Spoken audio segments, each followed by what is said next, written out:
1 aku laku, 2 kredivo, 3 Julo, 4 Shopee, 5 kredit pintar, 6 ada kami, 7 EasyCash. Karena mengingat kita kan, memang kalau memang sudah tidak layak, ya ngapain lagi itu dipertahankan, kan itu asumsinya gitu kan. Ini kan ada aturan, ya aturan yang jelas. Kalau aturan dari OJK malah molor seperti ini, OJK minta nih ekuitas harus dipenuhi 2,5 miliar misalnya gitu. Tapi ada beberapa pinjol yang tidak dapat memenuhi hal itu. Berarti ini kan TMS gitu loh, tidak memenuhi. Yang selalu dipertanyakan apakah Galbay di aku laku ini aman, atau Galbay di Kredivo aman, atau Julo, atau Shopee ya juga, atau kredit pintar ya juga, ada kami ya juga, EasyCash ada juga. Bila pengusaha pinjol tidak dapat memenuhi ketentuan ekuitas minimum sampai dengan tenggat waktu yang telah ditetapkan, maka OJK akan mengenakan sanksi administratif hingga pemberhentian operasi atau pencabutan izin ini. Halo, assalamualaikum warahmatullahi wabarakatuh. Selamat siang buat teman-teman semuanya, khususnya yang sudah ada di YouTube Solusi Hutang MB. Siang ini gimana? Selain panasnya yang cukup panas banget siang ini, terus apalagi nih cerita hari ini? Apakah masih digoncang dengan sebuah ketakutan karena tidak mampu dan tidak sanggup bayar? Oke. Ini pertanyaan yang sudah saya bungkus menjadi satu. Ada berapa pinjol legal? 1 aku laku, 2 kredivo, 3 Julo, 4 Shopee, 5 kredit pintar, 6 ada kami, 7 EasyCash. Ya, kalau ada tambahan yang lainnya isi di kolom komentar. Yang mau kita bahas hari ini adalah aman nggak kalau Galbay, atau dengan kata lain, apakah aman kalau Galbay di 7 pinjol ini? Siapa yang selalu bertanya yang seperti ini? Ya, boleh dulu isi di kolom komentar. Karena sebenarnya sejak saya live, saya menjawab di kolom komentar, saya ada di email dan segala macam, saya kebingungan tentang Persi aman yang selalu teman-teman tanyakan. Tapi kali ini saya mencoba dengan asumsi saya bahwasannya aman yang teman-teman tanyakan mudah-mudahan sama dengan yang mau saya terangkan di video ini. Tapi sebelumnya seperti biasa, yang belum mensupport atau sudah sempat singgah di channel ini, jangan lupa untuk didukung dulu channel ini, disupport juga, karena satu supportan dari Anda itu sangat berharga banget, supaya video ini bisa direkomendasikan ke orang-orang yang telat bayar dan gagal bayar. Karena kasihan juga saudara kita yang masih kebingungan berpetualang mencari mana yang harus diikuti dan pemikiran seperti apa yang harus dia jalani saat dia Galbay pinjol. Makanya dibutuhkan dukungan dan supportan dari teman-teman semuanya supaya channel ini bisa disebarkan lebih luas lagi, ya. Dan yang belum bergabung di dalam grup WhatsApp boleh bergabung juga, jangan ragu dan jangan takut juga, ya. Grupnya berbayar bang, ya pastinya, ya, karena dengan berbayar seperti itu kita bisa membedakan mana yang benar-benar butuh solusi dan mana yang ada kepentingan lain. Karena penipu pun juga sedang mengincar Anda, ya. Selain Anda menghadapi gagal bayar pinjol, penipu juga sedang mengikuti jejak Anda gitu loh. Mana yang bisa dia pengaruhi dan mana yang bisa untuk dia bodoh-bodohi dengan dijokiin, dengan katanya penghapusan data dan berbagai persi lainnya. Makanya kalau sempat mereka masuk ke grup saya, aduh kacau semua subscriber saya di dalam. Yang ada mereka malah terpengaruh semuanya dengan jasa-jasa yang penipuan seperti itu, ya. Dan yang belum support silahkan. Oke. Apakah Galbay di 7 pinjol legal ini aman? Ya, walaupun saya tidak tahu persis ini aman dalam pemikiran teman-teman itu seperti apa, tapi saya coba dengan asumsi saya. Oke, pinjol yang selalu dipertanyakan apakah Galbay di aku laku ini aman, atau Galbay di Kredivo aman, atau Julo, atau Shopee ya juga, atau kredit pintar ya juga, ada kami ya juga, EasyCash ada juga. Ya, yang bertanya pasti di akhirnya adalah kata aman, ya. Saya coba dengan pemikiran saya dan sesingkat pengalaman saya yang ada di YouTube, ya. Orang yang bertanya tentang kata aman berarti ada sesuatu yang masih dia ragukan dan masih dia bingungkan. Bisa jadi soal DC datang ke rumah, bisa jadi soal di penjara, Bisa jadi soal diproses ke jalur hukum, bisa jadi dengan pembebanan bunga dan denda yang cukup besar. Ya. Kalau untuk poin nomor 4, pembebanan denda dan bunga yang cukup besar ini selalu terjadi. Setiap kali Anda telat bayar, setiap kali Anda tidak sesuai dengan jatuh temponya, pasti Anda akan dibebankan dengan denda yang cukup besar. Kenapa denda pinjol itu selalu bertolak belakang dengan iklan yang mereka sampaikan? Mereka menerapkan dendanya 7.000 per hari. Kenapa giliran kita telat 1 hari, mereka malah menerapkan dendanya menjadi 210.000? Karena mereka mengambil denda itu untuk jarak 1 bulan. Ya, ini untuk sebagian pinjol. Ada yang seperti itu. 7.000, 7 dikali 30. Ya, 7 kali 3 yaitu 21. Makanya 210.000. Begitu Anda telat sehari. Ada yang melapor ke saya, ya, Bang, saya telat sehari di aplikasi ini, tiba-tiba dendanya sebanyak ini. Ya, saya logikain, ini dia carinya kemana? Berapa sih dendanya 1 hari? Ya, nggak dijelaskan juga, Bang. Oke, saya coba bagi itu 30 hari, bagi ternyata 7.000 per hari. Oke, dihitung lagi dengan nominal pinjamannya. Ya oke, cocok lah dengan segitu. Tapi liciknya mereka, telat 1 hari, Anda harus bayar denda 30 hari. Bahkan paling terkecil itu Anda harus bayar denda untuk 10 hari. Makanya ada dendanya sampai 70.000, 80.000 sehari. Licik mereka memang, oke? Habis itu dengan kata aman, maksud dari teman-teman semuanya, apakah si DC akan berkunjung ke rumah kita? Ini juga sering masuk dalam pertanyaan itu. Yang menjadi poinnya adalah apakah aman Galbay? Sebenarnya dia mengatakan kata aman ini, dia sedang bertanya apakah DC akan datang ke rumah. Ya, begitu atau tidak? Kalau salah nanti Anda boleh rubah.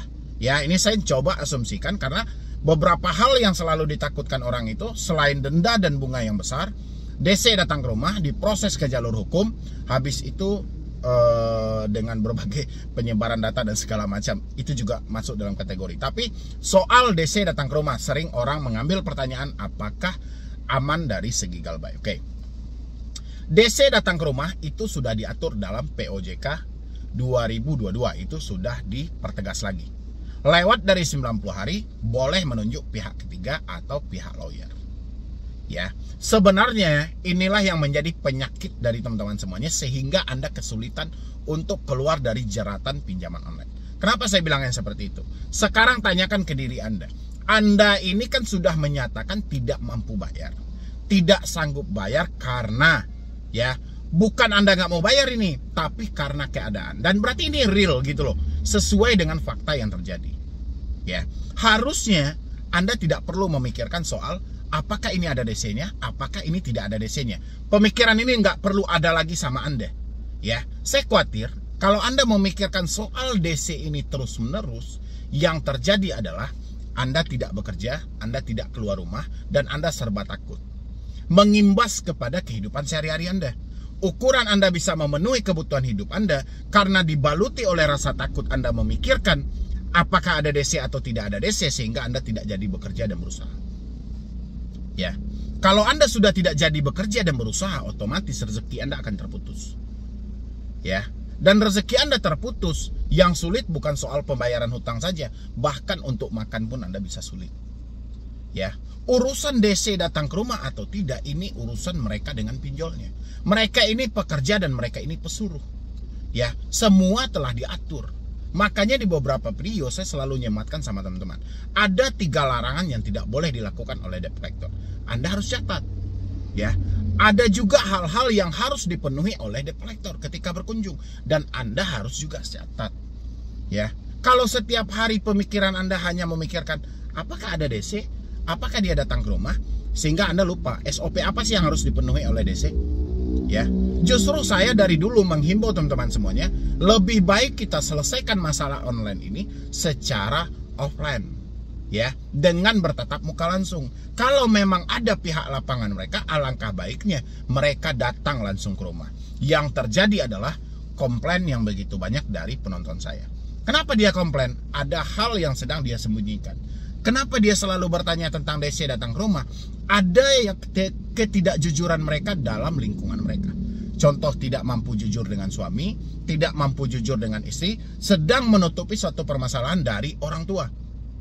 Saya nggak tahu apa alasan Anda di sana, saya nggak tahu. Ada juga alasan yang rasa saya tidak begitu nyambung. Orang tua saya riwayat jantung, orang tua saya sedang sakit dan segala macam. Ya, itu alasan yang rasa saya tidak nyambung dengan permasalahan Anda hari ini. Karena tempat pelarian kita di tengah situasi sulit adalah keluarga. Hari ini Anda mencoba menutupi dari keluarga, yang ada malah makin sulit, bukan makin selesai. Ya, habis itu lagi tentang apakah aman galbay di Aku Laku. Sejauh ini kita tahu Aku Laku itu seperti apa. Aku Laku adalah pinjol yang cukup besar. Bahkan mereka sudah melebarkan sayap mereka pun. Mungkin di konter-konter handphone di kota Anda aja mungkin mereka sudah banyak dan sudah berjamur, apalagi soal Kredivo. Dan otomatis mereka sudah menjalin kerjasama dengan beberapa pihak ketiga. Apakah ini menjamin mereka akan datang ke rumah Anda ketika Anda telat bayar dan gagal bayar? Semua ini tidak ada yang bisa menjamin. Semua ini tidak ada yang bisa memastikan. Yang bisa memastikan itu adalah cara Anda berkomunikasi dan cara Anda menyikapi suatu permasalahan ini. Karena kebanyakan Anda itu lebih melo dengan masalah ini. Jadi Anda lupa untuk mempertegas diri Anda bahwasanya Anda tidak perlu takut akan gagal bayar ini. Karena ini bukan Anda sengaja, tapi karena fakta dari kehidupan.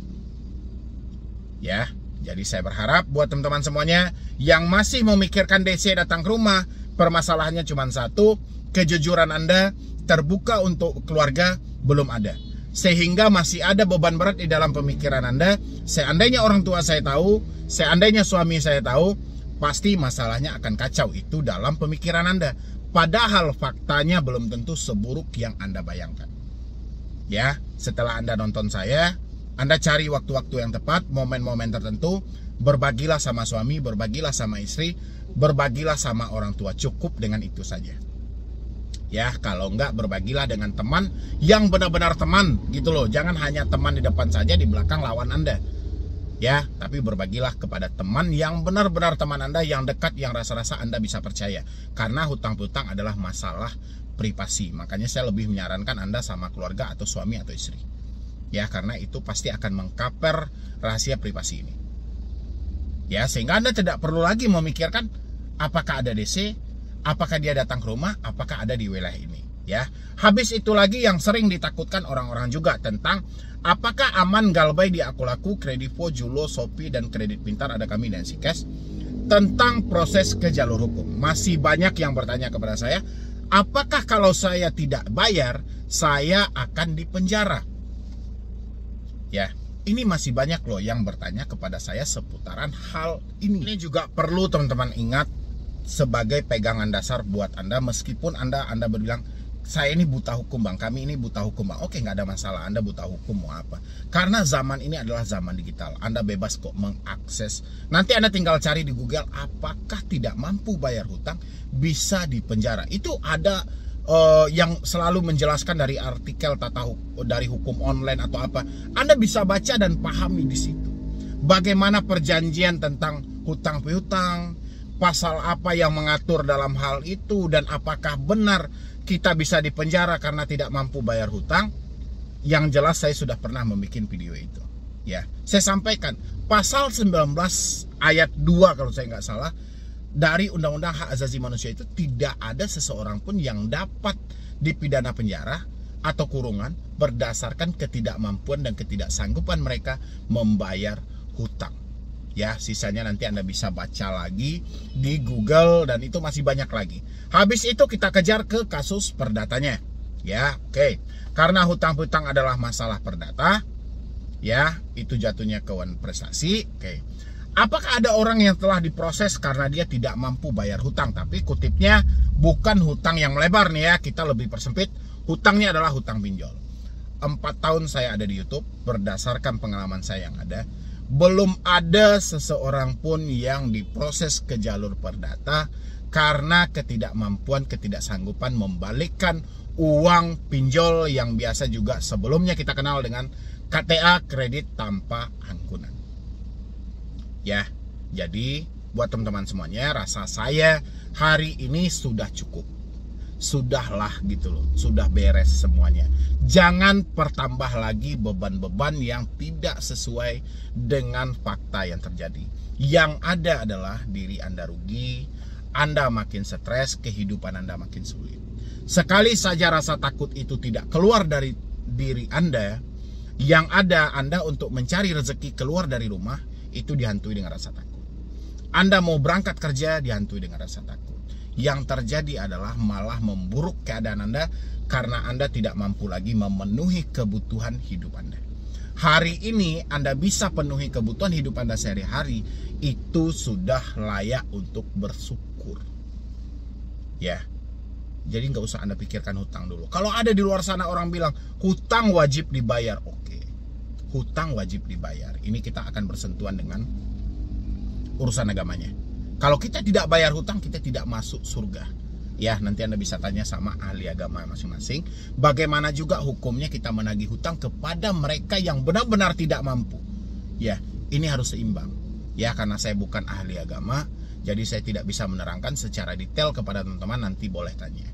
Hutang wajib dibayar benar, dan bagaimana kalau menagih hutang kepada mereka yang benar-benar tidak mampu. Ya, silahkan Anda seimbangkan. Yang penting silahkan keluar dari rasa takut Anda hari ini. Kalau nggak Anda memaksa diri Anda untuk keluar, ini sulit banget ya. Yang ada malah keadaan makin parah. Anda makin dihadapkan dengan situasi yang benar-benar begitu rumit dan Anda tidak mampu lagi untuk menjawab. Ini adalah pinjaman online, era digital. Yang mereka serang adalah ketakutan Anda dan orang sekitar Anda. Bagaimana Anda merasa dikucilkan dan bagaimana Anda merasa malu. Ini yang paling utama akan mereka serang, untuk mereka menarik kembali semua uang yang telah mereka pinjamkan lengkap dengan bunga dan dendanya. Mereka tidak peduli Anda mau mendapatkan uang dari mana, mau hasil curi, mau hasil gali lubang, mau hasil pinjam sana pinjam sini, mereka nggak peduli. Yang mereka pedulikan adalah Anda membalikan uang lengkap dengan bunga-bunganya. Makanya apapun alasan Anda tidak pernah mereka terima. Ya, jadi sudah saatnya Anda merubah diri Anda, merubah cara berpikir Anda supaya Anda benar-benar lepas dari jeratan setan pinjaman online. Ya, dan yang belum sempat meminjam di pinjol, hati-hati, iklannya bertaburan di mana-mana. Saya tahu ekonomi sedang sulit banget. Kita mencari untuk memenuhi kebutuhan sehari-hari aja itu memang susahnya minta ampun. Tapi tolong maksimalkan diri Anda, kendalikan diri Anda. Kalau bisa jangan pernah meminjam di pinjaman online manapun. Ya, jadi sekian dulu dari saya, Medi Broni. Wassalam.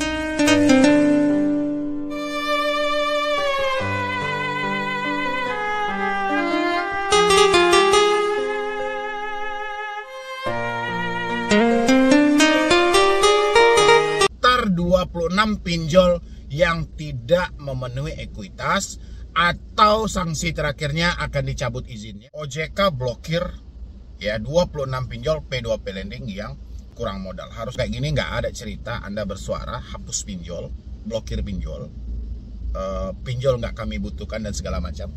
Nggak ada cerita. Yang ada pinjol ya. Kalau halo, assalamualaikum warahmatullahi wabarakatuh. Selamat sore buat teman-teman semuanya. Apa kabar?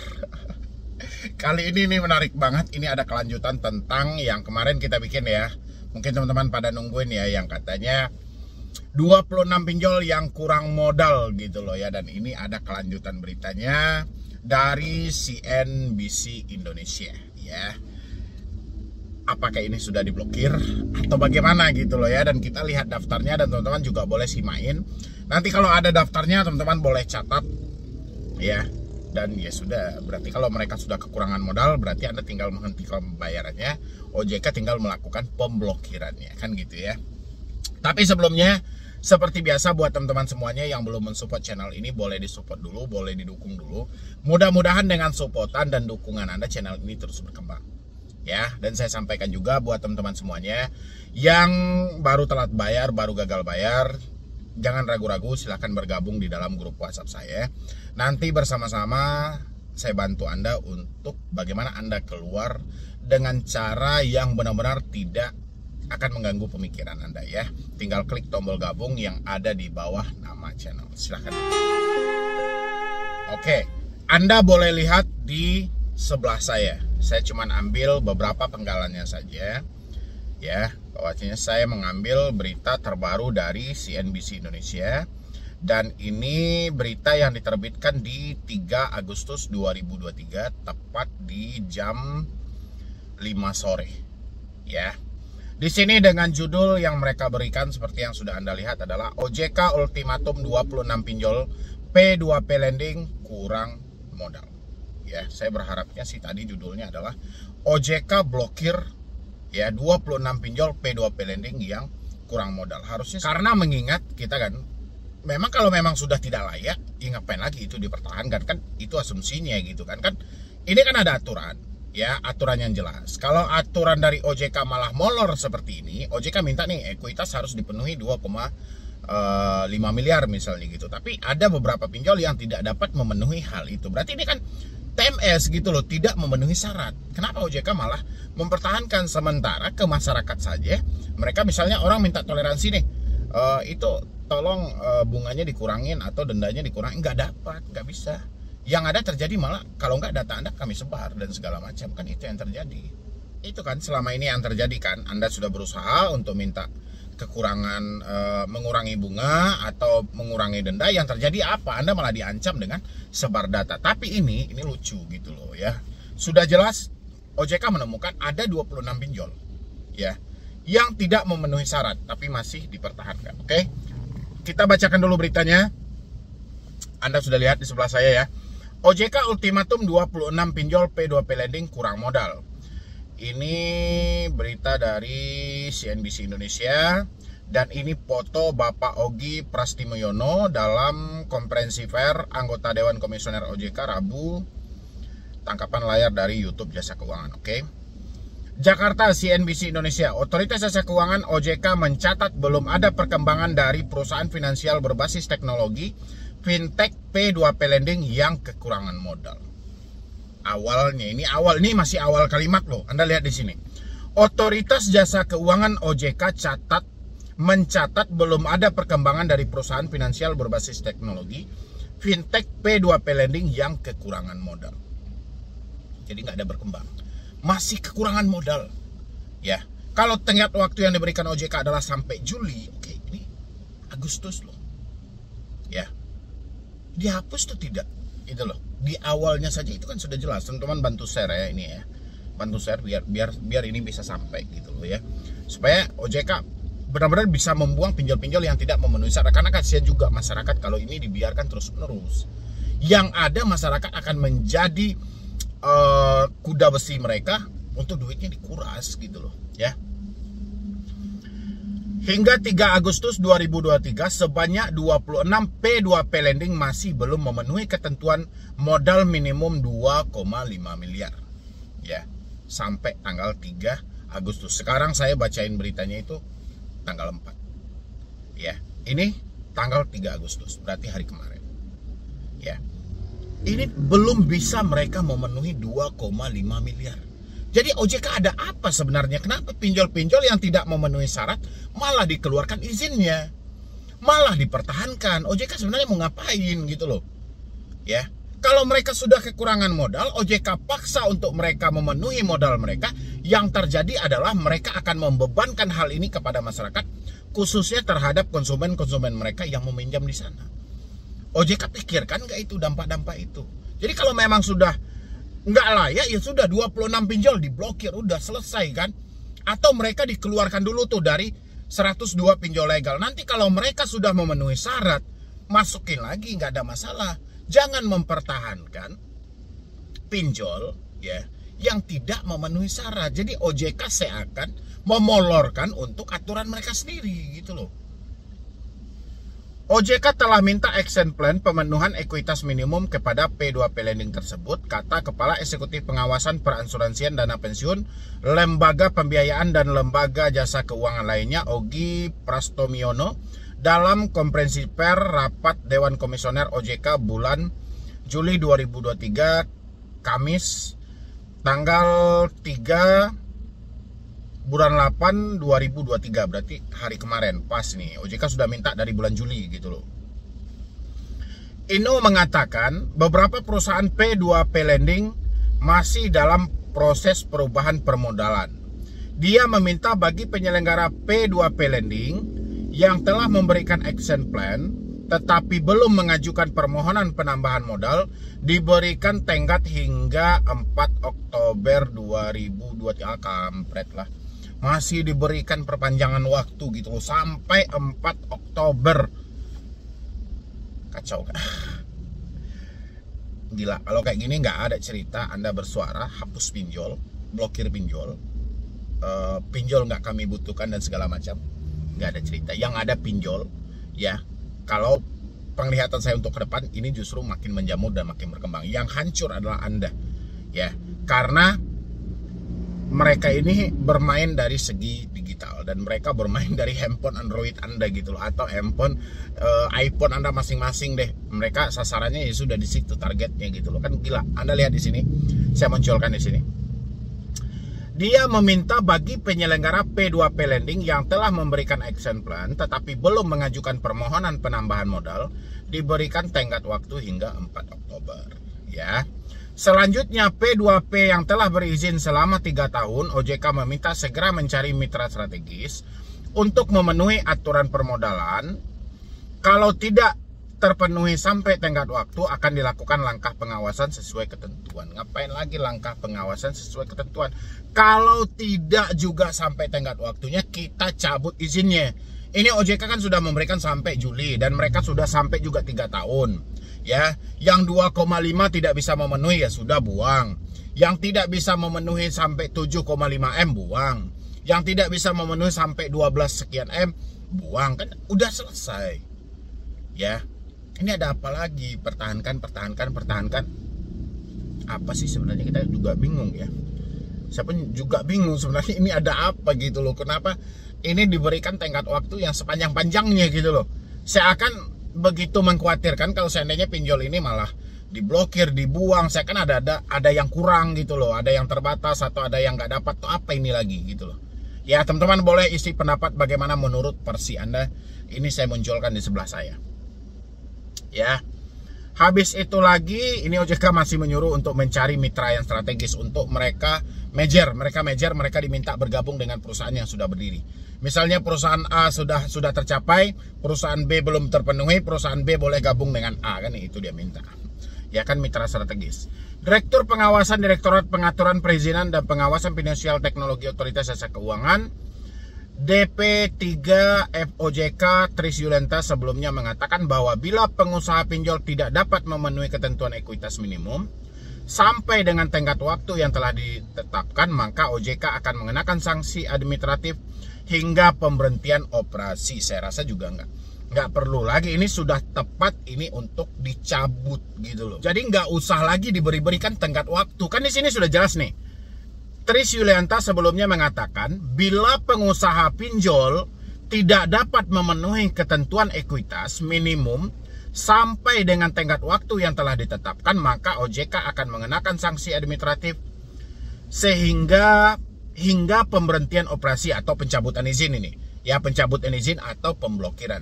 Tapi mana mungkin pinjol akan diblokir kalau setiap saat diberikan tenggat waktu panjang-panjang.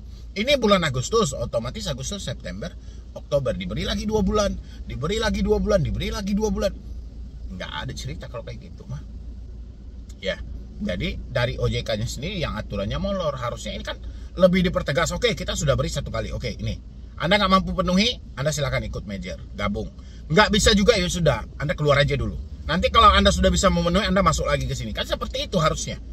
Ya, tengok orang lagi tes pengen masuk Polri, pengen masuk TNI. Kalau mereka TMS tidak memenuhi syarat, ya sudah, Anda kembali lagi tahun depan. Seperti itu enggak? Ya, harus ini dipertegas gitu loh. Tris menegaskan pencabutan izin usaha merupakan sanksi tahap akhir. Ia berusaha menenangkan nasabah, pasalnya OJK juga mempertimbangkan kepentingan konsumen agar tidak timbul kerugian termasuk kehilangan dana yang masih tersisa di pinjol. Ya, bagaimana menurut Anda semuanya? Ya, apa pendapat Anda dari berita yang saat ini gitu loh? Harusnya ini kan memang sudah ini. Tris menegaskan pencabutan izin usaha merupakan sanksi tahap akhir. Ya, tahap akhir yang bagaimana? Ini kan itu kan sudah diberikan tenggat waktu, bahkan sampai Ini di poin 3-nya. Ini P2P yang telah berizin selama 3 tahun. P2P yang telah berizin selama 3 tahun. OJK meminta segera mencari mitra strategis untuk memenuhi aturan permodalan. Ya. Kalau tidak dipenuhi sampai tenggat waktu akan dilakukan langkah pengawasan sesuai ketentuan. Nih pengawasan. Habis itu di sini Tris menegaskan pencabutan izin usaha merupakan sanksi tahap akhir. Emang selama 3 tahun itu belum ada akhirannya atau masih mau diberikan lagi tenggat waktu atau kayak mana gitu loh. Ya. Dan di sini mana sih daftar 26 pinjol yang benar-benar tidak bisa memenuhi ekuitas itu mana gitu loh. Kenapa OJK tidak mengeluarkan ini pinjol yang tidak bisa memenuhi, ini daftarnya. Ya, kan dikeluarkan harusnya biar masyarakat bisa wanti-wanti, oh ini. Nanti kalau mereka misalnya diterapkan dengan bunga yang besar, denda, biaya administrasi dan segala macam, mereka bisa komplain dan mereka bisa wanti-wanti juga. Makanya disebutkanlah mana yang 26 pinjol, daftar 26 pinjol yang tidak memenuhi ekuitas atau sanksi terakhirnya akan dicabut izinnya, mana? Ya, harusnya akan dikeluarin. Ya, bagaimana pendapat teman-teman semuanya dengan kelanjutan berita ini? Masih sama dengan hari kemarin, walaupun ini berita adalah updatean yang terbarunya, tapi juga tidak menyebutkan nama aplikasinya dan bahkan ini masih diperjuangkan untuk mereka supaya masih bisa beroperasi ada di Indonesia. Isi pendapat Anda di kolom komentar. Ayo, bagaimana lagi ini? Apakah kita lanjutkan untuk mengakhiri pembayaran ini atau bagaimana? Ya, sesuai kesepakatan Anda semuanya. Ya, jadi sekian dulu dari saya, Medi Broni. Wassalam.